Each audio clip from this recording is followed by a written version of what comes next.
Yo nakama, selamat datang di Lifestyle Anime. One Piece Chapter 1083 sudah rilis versi bajak lautnya. Inilah saatnya Mimin untuk mereview sekaligus menganalisis One Piece Chapter 1083.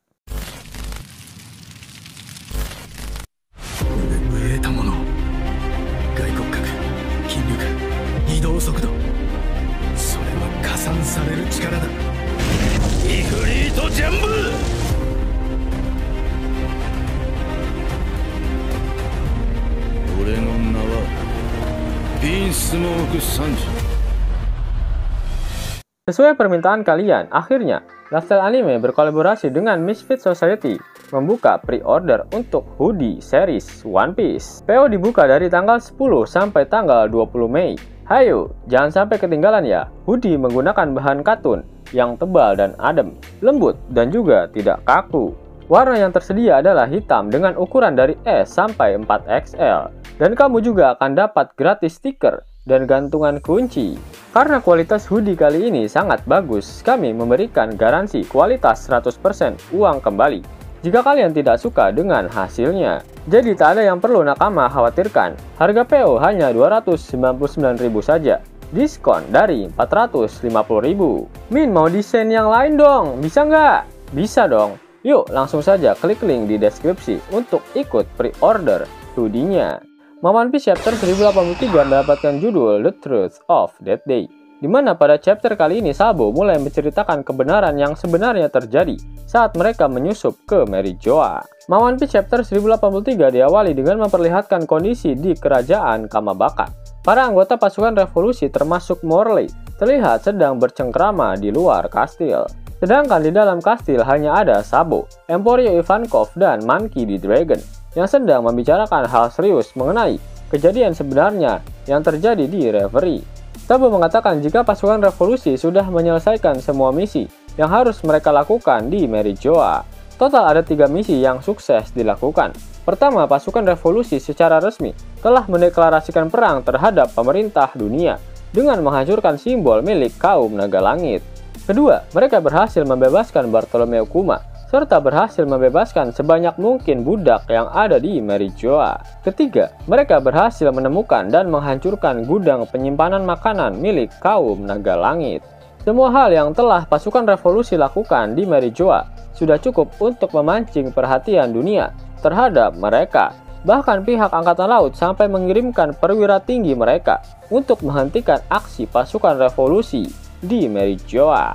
Setelah mendengar seluruh laporan dari Sabo, Dragon menjelaskan jika akibat dari pergerakan pasukan revolusi tersebut telah memancing gejolak pemberontakan di 12 negara yang berada di bawah pengaruh ideologi mereka. Dan pada akhirnya pemberontakan tersebut berhasil terlaksana di 8 negara.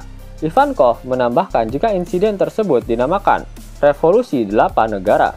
Namun saat ini peristiwa itu menjadi kacau karena salah satu dari negara tersebut, yaitu Kerajaan Lulusia, tiba-tiba menghilang secara misterius. Dragon kembali berkata, meskipun tak dituliskan dalam surat kabar, ketujuh negara yang memberontak saat ini sudah tak mau membayar pajak kepada pemerintah dunia karena mereka tahu jika uangnya diselewengkan untuk membeli Rubicon.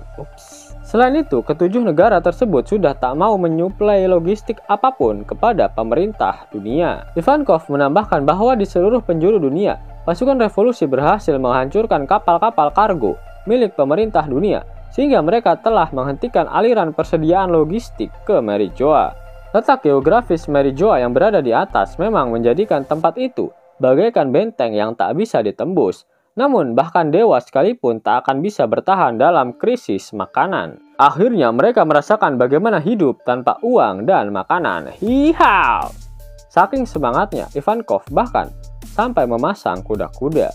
Sabo berpikir jika rencana mereka akan berhasil. Namun Dragon sedikit meluruskan bahwa mereka tak sepenuhnya bisa membegal kapal logistik yang berlayar menuju ke Merijoa. Namun pelan tapi pasti hal tersebut akan menyusahkan mereka.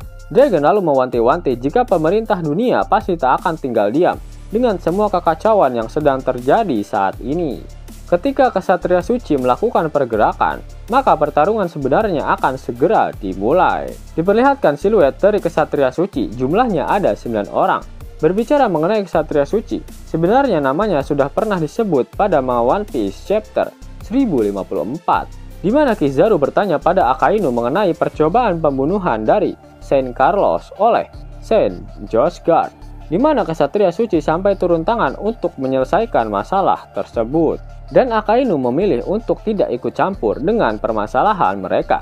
Kalian bisa membayangkan bagaimana membagongkannya sosok kesatria suci, sampai-sampai seorang buah Akainu tak mau ikut campur dengan mereka. Selain itu, dalam siluet yang digambarkan oleh Oda terdapat lengkungan khas dari buah iblis. Apakah mereka semua adalah pemakan buah iblis? Dan buah iblis yang mereka miliki pastilah sangat kuat. Ivankov lalu memanggil Sabo dengan sebutan Kaisar Api.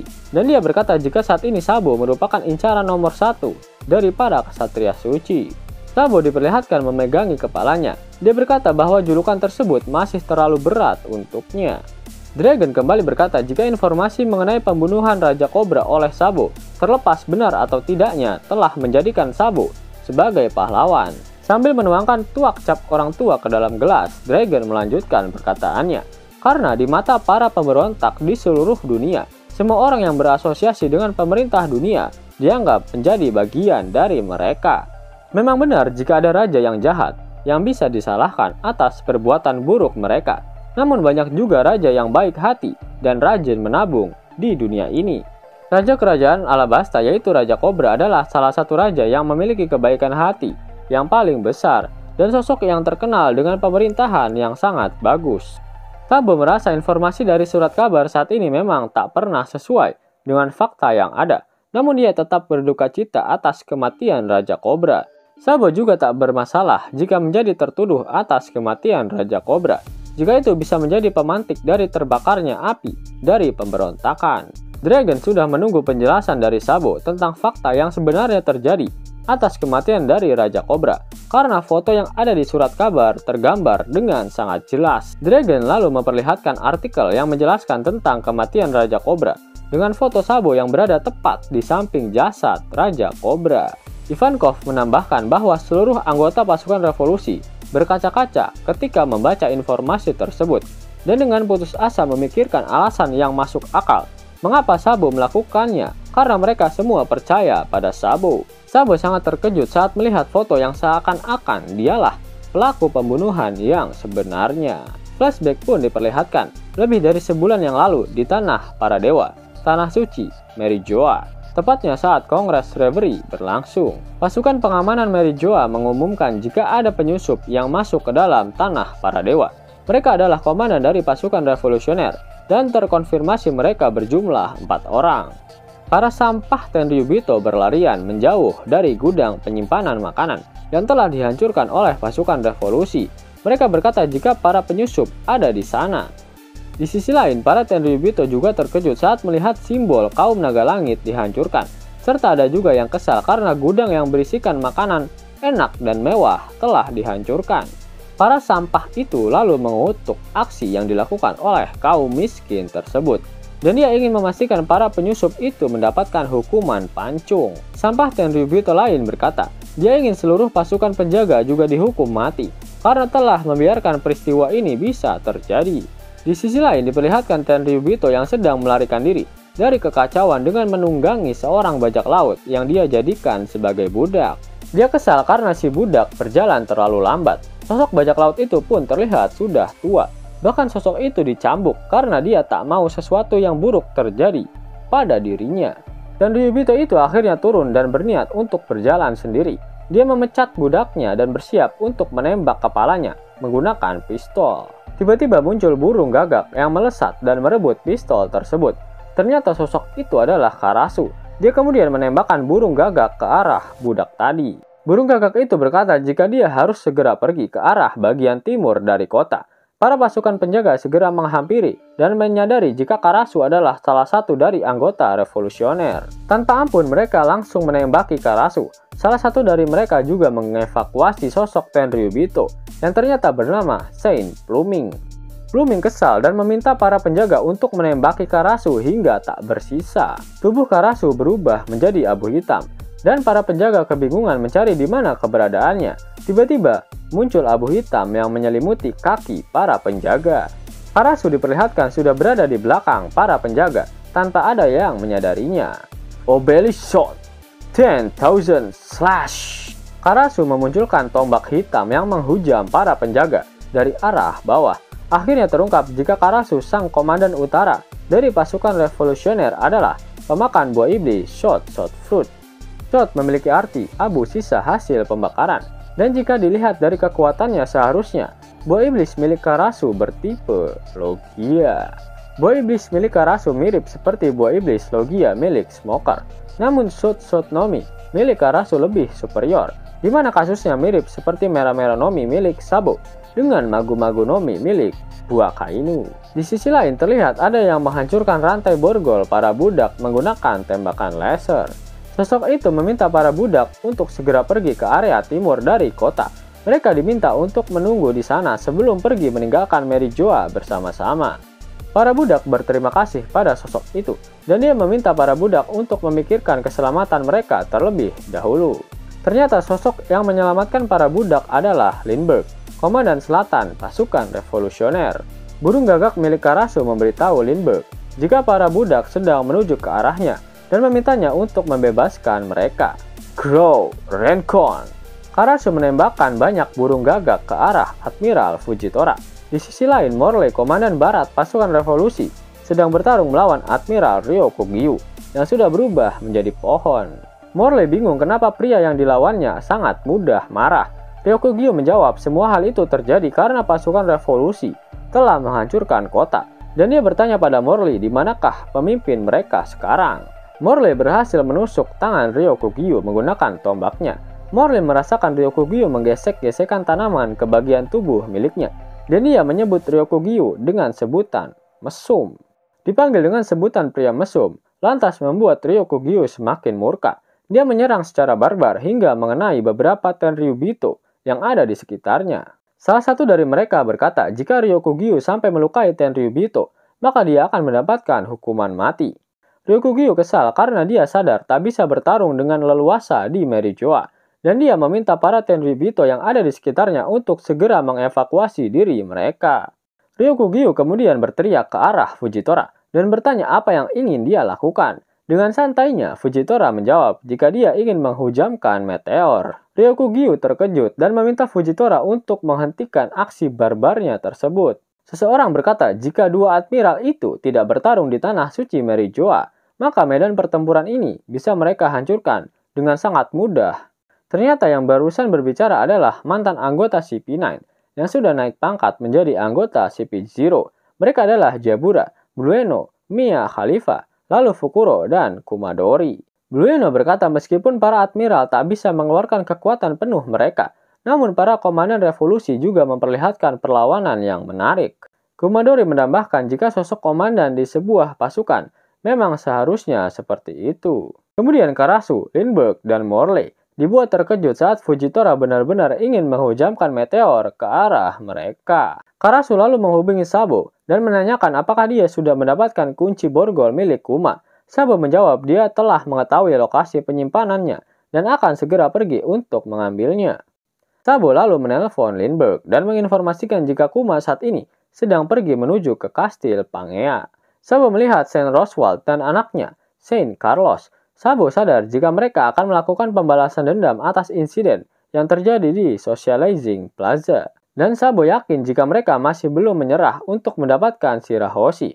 Saint Carlos dengan wajah mesumnya berkata bahwa dia pasti akan menjadikan Shirahoshi sebagai peliharaannya. Lindbergh meminta Sabo jangan sampai mereka berdua menggunakan Kuma untuk melancarkan aksi bejatnya. Sabo mengerti akan hal itu. Dia lalu menelpon Morley untuk bersiap-siap. Diperlihatkan Shirahoshi yang sedang tersenyum.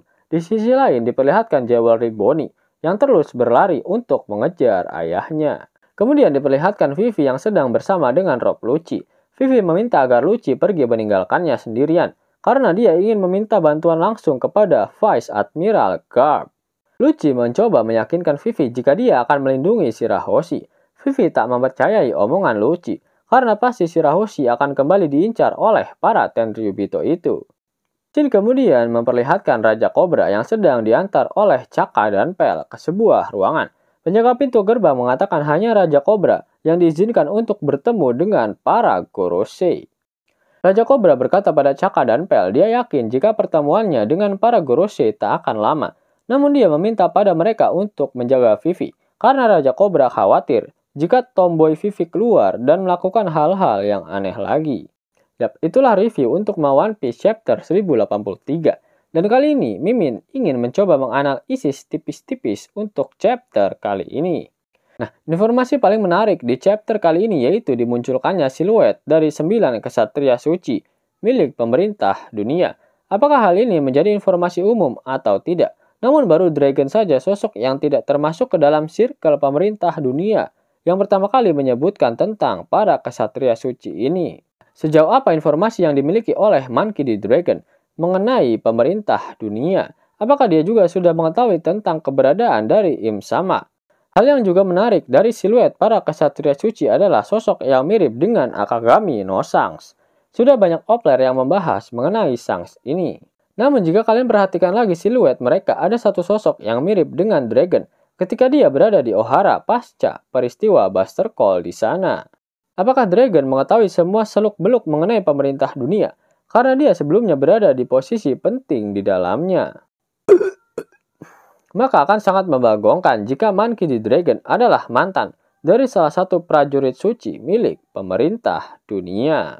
Yos nakama, itulah video review serta analisis untuk One Piece chapter 1083. Jika nakama menyukai video ini, jangan lupa klik like, share, dan subscribe channel ini ya, agar nakama semua tak ketinggalan info menarik seputar One Piece. Arigato.